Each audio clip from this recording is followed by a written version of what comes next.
नमस्कार। आकाशवाणी जयपुर अजमेर से प्रस्तुत हैं प्रादेशिक समाचार।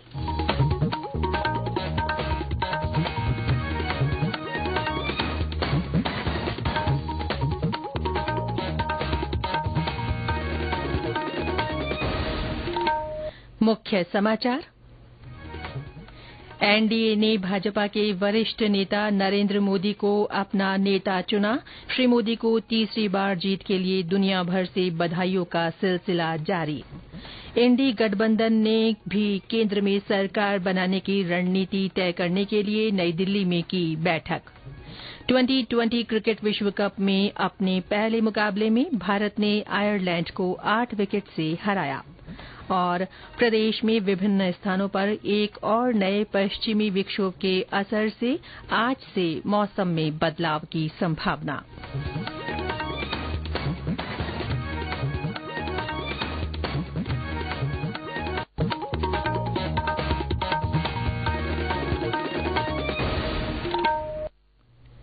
समाचारों के साथ मैं रितिका गुप्ता और अब समाचार विस्तार से। राष्ट्रीय जनतांत्रिक गठबंधन एनडीए नेताओं ने भारतीय जनता पार्टी के वरिष्ठ नेता नरेंद्र मोदी को अपना नेता चुना है। कल नई दिल्ली में प्रधानमंत्री आवास पर एनडीए नेताओं की बैठक में प्रस्ताव पारित कर सर्वसम्मति से ये निर्णय लिया गया। बैठक के दौरान श्री मोदी ने कहा कि एनडीए के लिए लगातार तीसरी जीत ऐतिहासिक जनादेश है। बैठक में भाजपा के राष्ट्रीय अध्यक्ष जेपी नड्डा और केंद्रीय मंत्री राजनाथ सिंह तथा अमित शाह शामिल हुए। इनके अलावा तेलुगु देशम पार्टी के प्रमुख एन चंद्रबाबू नायडू, जनता दल के प्रमुख और बिहार के मुख्यमंत्री नीतीश कुमार, शिवसेना नेता और महाराष्ट्र के मुख्यमंत्री एकनाथ शिंदे, लोक जनशक्ति पार्टी के प्रमुख चिराग पासवान, अपना दल की नेता अनुप्रिया पटेल ने बैठक में भाग लिया। इनके साथ अन्य सहयोगी दलों के नेता भी मौजूद रहे। लोकसभा चुनाव में लगातार तीसरी बार जीत हासिल करने के लिए वैश्विक नेताओं ने प्रधानमंत्री नरेंद्र मोदी और उनकी पार्टी को बधाई दी है। अमेरिका के राष्ट्रपति जो बाइडेन ने सोशल मीडिया पोस्ट में अपने बधाई संदेश में कहा कि दोनों देशों के बीच दोस्ती बढ़ रही है और दोनों का भविष्य एक दूसरे से जुड़ा है। यूनाइटेड किंगडम के प्रधानमंत्री ऋषि सुनक ने अपनी पोस्ट में कहा कि यूके और भारत के बीच गहरे संबंध आगे भी बरकरार रहेंगे। रूस के राष्ट्रपति व्लादिमीर पुतिन ने कहा कि रूस भारत के साथ पारंपरिक और पारस्परिक रूप से लाभप्रद सहयोग को और आगे बढ़ाने और संबंधों को नया आयाम देने के लिए प्रतिबद्ध है। संयुक्त अरब अमीरात के राष्ट्रपति शेख मोहम्मद बिन जायद अल नाहयान ने भारत को प्रगति और विकास की दिशा में ले जाने में श्री मोदी की सफलता की कामना की। इसके अलावा कई अन्य देशों के नेताओं ने प्रधानमंत्री को उनकी जीत पर बधाई दी। इस बीच श्री मोदी ने सभी वैश्विक नेताओं का उनकी शुभकामनाओं के लिए आभार व्यक्त किया। उन्होंने सभी देशों के साथ साझेदारी को और मजबूत करने के लिए मिलकर काम करने की उम्मीद जताई है। इंडी गठबंधन के सहयोगियों ने केंद्र में सरकार बनाने की रणनीति तय करने के लिए कल नई दिल्ली में बैठक की। ये बैठक कांग्रेस अध्यक्ष मल्लिकार्जुन खड़गे के सरकारी आवास पर हुई। बैठक के दौरान श्री खड़गे ने कहा कि गठबंधन संविधान की प्रस्तावना में निहित मूल्यों के प्रति समर्पित सभी दलों का स्वागत करता है। बैठक के बाद उन्होंने मीडिया को बताया कि गठबंधन के सहयोगियों ने देश की मौजूदा राजनीति पर चर्चा की।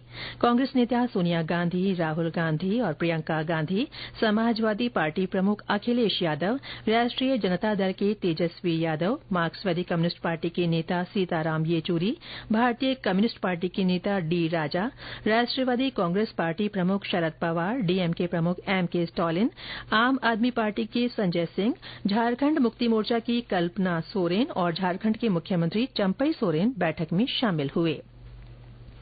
राष्ट्रपति द्रौपदी मुर्मू ने कल राष्ट्रपति भवन में निवर्तमान मंत्रिमंडल के लिए विदाई रात्रि भोज का आयोजन किया।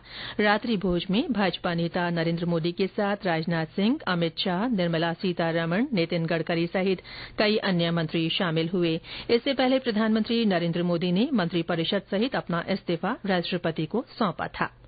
ये समाचार आकाशवाणी जयपुर अजमेर से प्रसारित किए जा रहे हैं। प्रदेश भर में आज शनि जयंती और बड़ पूजन अमावस्या के अवसर पर कई धार्मिक आयोजन हो रहे हैं। शनि मंदिरों में तेल अभिषेक और अनुष्ठान किए जा रहे हैं। कोटा में विभिन्न शनि मंदिरों में श्रद्धालु विशेष पूजा अर्चना कर रहे हैं। शहर के घंटाघर स्थित शनि मंदिर पर तड़के 3:30 बजे शंखनाद कर भगवान को जगाया गया। मंदिर पर फूलों की सजावट और रोशनी की गई है। विभिन्न मंदिरों में तेल अभिषेक किए जा रहे हैं। शनिदेव को काले वस्त्र धारण कराए जाएंगे। इधर बड़ पूजन अमावस्या पर अखंड सुहाग की कामना के लिए सुहागिन महिलाएं आज वट सावित्री का व्रत रख रही हैं। इस दिन वट वृक्ष का पूजन किया जाता है। अजमेर के पुष्कर सरोवर में विशेष धार्मिक स्नान ब्रह्म मुहूर्त से शुरू हुआ, जो दिन भर चलेगा। शाम को गणगौर घाट पर महा आरती का आयोजन किया जाएगा। उधर भरतपुर में किला स्थित बिहारी जी मंदिर में महिलाओं ने सुबह पूजा अर्चना कर खुशहाली की कामना की। बारां में आज से प्रसिद्ध सीताबाड़ी मेले का शुभारंभ हो रहा है। श्रद्धालु पैदल और कनक दंडवत करते हुए मेला स्थल पर पहुंच रहे हैं।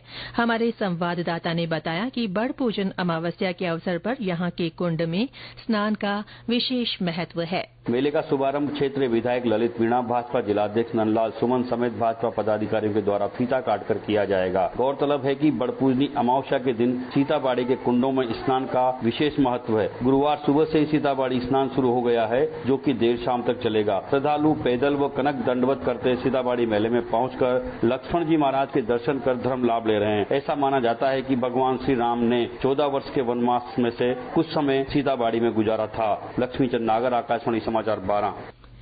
T20 क्रिकेट विश्व कप के अपने पहले मुकाबले में भारत ने आयरलैंड को 8 विकेट से हरा दिया। कल न्यूयॉर्क में हुए मैच में आयरलैंड ने पहले बल्लेबाजी करते हुए 96 रन बनाए, जिसके जवाब में भारत ने 13 ओवर में 2 विकेट के नुकसान पर यह लक्ष्य हासिल कर लिया। कप्तान रोहित शर्मा ने 37 गेंद में 52 रन बनाए और एक गेंद कंधे पर लगने के बाद वह घायल होकर वापस लौट गए। भारत का अगला मुकाबला 9 जून को न्यूयॉर्क में पाकिस्तान से होगा।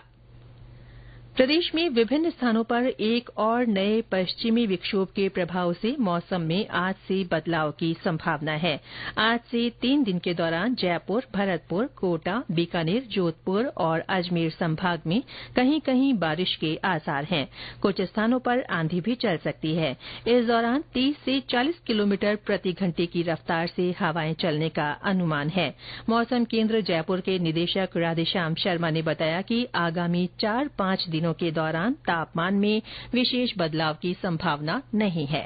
एक नए पश्चिमी विक्षोभ के सक्रिय होने से अगले 3-4 दिन राजस्थान के भागों में दोपहर बाद मेघ गर्जन, कहीं कहीं अंधड़ और हल्के से मध्यम दर्जे की बारिश होने की संभावना है। इसका असर खासकर उत्तरी और पूर्वी राजस्थान के कुछ भागों में रहेगा। तापमान की बात करें तो फिलहाल अधिकांश स्थानों पर अधिकतम तापमान 45 डिग्री सेल्सियस से नीचे है, लेकिन सामान्य से देखें तो 2 से 3 डिग्री सेल्सियस ऊपर दर्ज हो रहे हैं। अगले 3-4 दिन तापमान में विशेष परिवर्तन नहीं होने की संभावना है। इसके अलावा आंधी बारिश की गतिविधियों से तापमान जो है वो 45 डिग्री सेल्सियस से नीचे बना रहेगा।